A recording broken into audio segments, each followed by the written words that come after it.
পরিচালক বঙ্গবন্ধু শেখ মুজিবুর রহমান নভ থিয়েটার। বাংলাদেশ ভারত বাউল সঙ্গীত উৎসবের আজ তৃতীয় দিন, এর পঞ্চম অধিবেশনে লালন আলোক এখানে আসছেন অনুষ্ঠানটা নষ্ট করার জন্য। সাদা শার্ট পরা প্রচুর খারাপ লোক। প্রধান অতিথি অনুষ্ঠানটা নষ্ট বক্তব্য নিয়ে আসবেন কাউকে কথা শুনতে উম্মে দিচ্ছে না। ফাতেমা নাজমা বেগম, বিশিষ্ট রাজনীতিবিদ ও সাবেক সাংসদ। তার সংক্ষিপ্ত বক্তব্য নিয়ে আসবার জন্য বিনীত অনুরোধ জানাচ্ছি বিশিষ্ট রাজনীতিবিদ ও সাবেক সাংসদ। অনুষ্ঠানে কাউকে কথা শুনতে দিচ্ছে না, সাদা শার্ট পরা দাঁড়িয়ালা ভাইটা।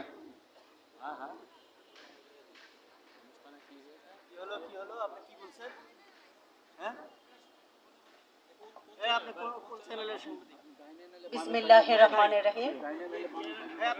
আজকে এই জাতীয় পর্যায়ে ফকির লালন সাইজির স্বার্থ ২০০তম আবির্ভাব বর্ষ উদযাপন উপলক্ষে আজকের এই অনুষ্ঠানে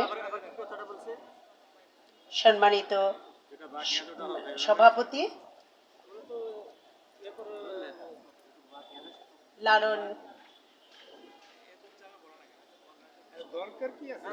বিশিষ্ট গবেষক আব্দুল মান্নান, বিশেষ অতিথি জনাব শাহিদুল ইসলাম, মহাপরিচালক পিএমও,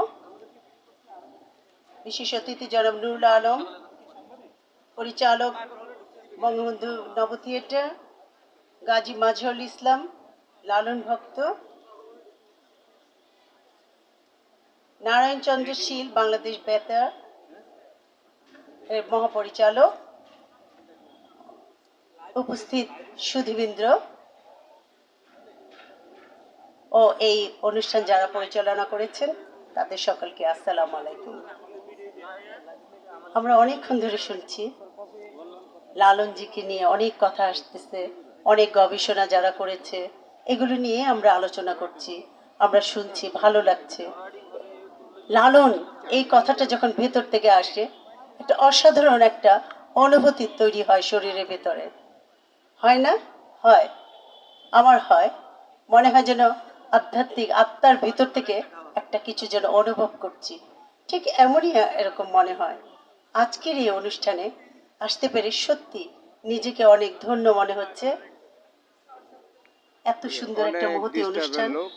এই অনুষ্ঠানে আমাদের জানার আছে, শেখার আছে, বোঝার আছে। এইসব লোকেরা আসলে অনুষ্ঠান কাউকে দেখতে দেয় না। লালন শুধু বাংলার নন, তিনি বিশ্বের অমূল্য ও সংরক্ষণযোগ্য সম্পদ। তার মুক্ত চিন্তা, উদার দৃষ্টিভঙ্গি তাকে উচ্চ স্তরে মহৎ দার্শনিক অভিধারায় অভিভূত করেছে। বিশ্বের নানা দেশের তার রচনাবলী অনুবাদ অধ্যয়ন হয়েছে। তার মর্মভেদী অমর বাণী শোনা ও অনুভব করতে পারার মধ্যে নিঃসন্দেহে অপার্থিব আনন্দের খোরাক লুকিয়ে আছে। শুধু তাই নয়, তার অনুষ্ঠিত বাউল সুরে আমাদের জাতীয় সঙ্গীতের সুরটি বাঁধা আছে। আমাদের জাতির জনক বঙ্গবন্ধু শেখ মুজিবুর রহমান সে আলোকে বলেছিলেন, সোনার বাংলা গড়তে হলে সোনার মানুষ চাই। সত্যি লালন, আমরা এই কথাটা বলতে হলে চলে যেতে হবে আধ্যাত্মিক জগতে। সত্যি এই আধ্যাত্মিক জগৎটা একটা অন্যরকম। যারা এই জগতে বসবাস করে, যারা এটাকে অনুধাবন করে, ফিল করে, তারাই শুধু বুঝতে পারবে এই লালন কি জিনিস। আমার একবার সৌভাগ্য হয়েছিল কুষ্টিয়াতে যাওয়ার। আমি সেখানে গিয়েছিলাম, অনুষ্ঠান দেখতে আসছেন না কথা বলতে? ওখানে নামার পর একটা অন্যরকম একটা অনুভূতি আমি বোধ করেছি। আমি ওখানে গিয়েছি, ওনার সমাধিস্থল দেখে আসছি। এখানে আরো ওনার যারা ভক্ত ছিলেন তাদের সমাধিস্থলও আমি দেখে এসেছি। আমি যখন লিখতে বসেছিলাম তখন মনে হয়েছিল কি লিখবো, এত বড় সাধক, এই গুরুজি সম্বন্ধে আমরা কি লিখতে পারি? আমার মতো নগণ্য এরকম একজন ছোট্ট মানুষ, আমি কি লিখতে পারি ওনার সম্বন্ধে? আমার মনে হচ্ছিল, আমার হাত কাঁপছিল যে আমি কি লিখবো। তারপরে মনে হয় যেন দুটো লাইন লিখি, এবং লিখার পর আমার মনে হয়েছিল, আমার খুব গর্ববোধ হচ্ছিল যে আমি দুটি লাইন লিখতে পেরেছি। ওনাকে নিয়ে, ওনার জগতে এসে, ওনার কাছে এসে। এখানে আমি গিয়েছিলাম, আমি এরকম একটা অসাধারণ জায়গা আমি পরিদর্শন করতে পেরেছি, ওখানে যেতে পেরেছি। ওখানে যে মানুষগুলো ওনার ভক্তরা আছেন, অনুরাগীরা আছেন, তাদের যে কথাগুলো শুনেছি, তাদের যে চিন্তা, তাদের যে চেতনা, একটা অসাধারণ লেগেছে। আলাদা একটা ভিন্ন মাত্রা রূপ নিয়েছিল ওই মুহূর্ত। আমি তাদের গানগুলো শুনেছি, অসাধারণ লেগেছে। আমরা যখন ছোট ছিলাম, আমি সত্য কথাটাই বলি, ফরিদা পারভীন, ওনাকে তো আপনারা সবাই চেনেন। ওনার গানগুলো আমরা টিভিতে শুনতাম। তখন বাংলাদেশ বেতারে, বাংলাদেশ টিভিতে এই গানগুলো হতো। আমরা বসে বসে ওনার গানগুলো যখন হতো, তখন উনি এই গানগুলো গেতেন, যে বিভিন্ন ধরনের ওনার লালনের যে গানগুলো, মিলন হবে কত দিনে, জাত গেল বলে, খাঁচার ভিতর অচিন পাখি, এই যে এই ধরনের গানগুলো মানুষ আজও ভুলতে পারে না। এই যে কিছু কিছু গান ওনার, এই গানগুলো আমার মনে হয় বাচ্চারাও যেন একবার শুনলে জীবনে যেন আর ভুলে না এ ধরনের গান। ওনার যে গানের যে ছোঁয়া, আমাদের রবীন্দ্রনাথ ঠাকুর, ওনার বাড়ির পাশাপাশি আমাদের কবি নজরুল ইসলাম, উনি যে অনুসরণ করেছেন ওনাকে, উনি যে চেতনায় উনি গান লিখতেন, উনার যে সঙ্গীত, যে সাধনা, এই সাধনায় আমরা পৌঁছতে পারবো না। এই যে কিছুক্ষণ আগে ওনারা যে বলে গেলেন আত্মা, হ্যাঁ, সোল কিন্তু দেখা যায় না। এই যে আমরা চিন্তা করি যে আমরা বসবো, ছুবো, ঘুমাবো, এগুলো তো আমরা চিন্তা করি সাধারণ মানুষ, কিন্তু ওনারা এগুলো চিন্তার বাইরে ছিল।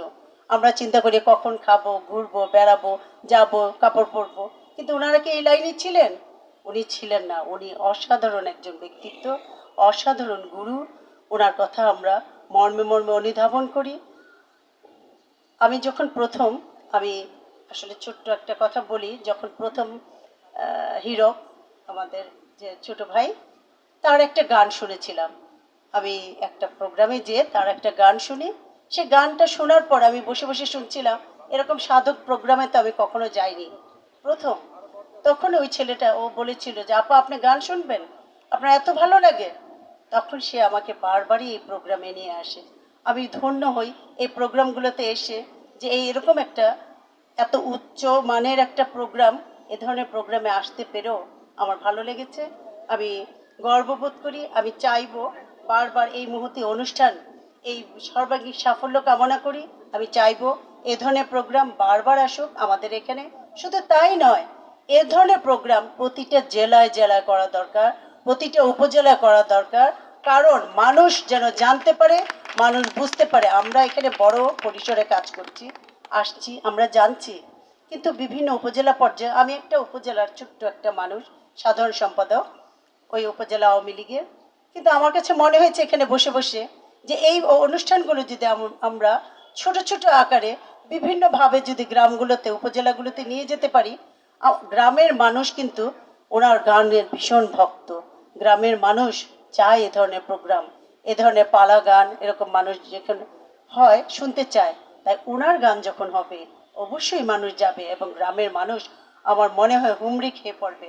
আসুন, আমি আহ্বান করব যারা আয়োজক আছেন এবং এই প্রোগ্রামগুলো করেন, তারা যেন সেই গ্রাম পর্যায়ে, উপজেলা পর্যায়ে, জেলা পর্যায়ে, এভাবে বিভিন্ন পর্যায়ে যেন এই অনুষ্ঠানগুলো করতে পারেন।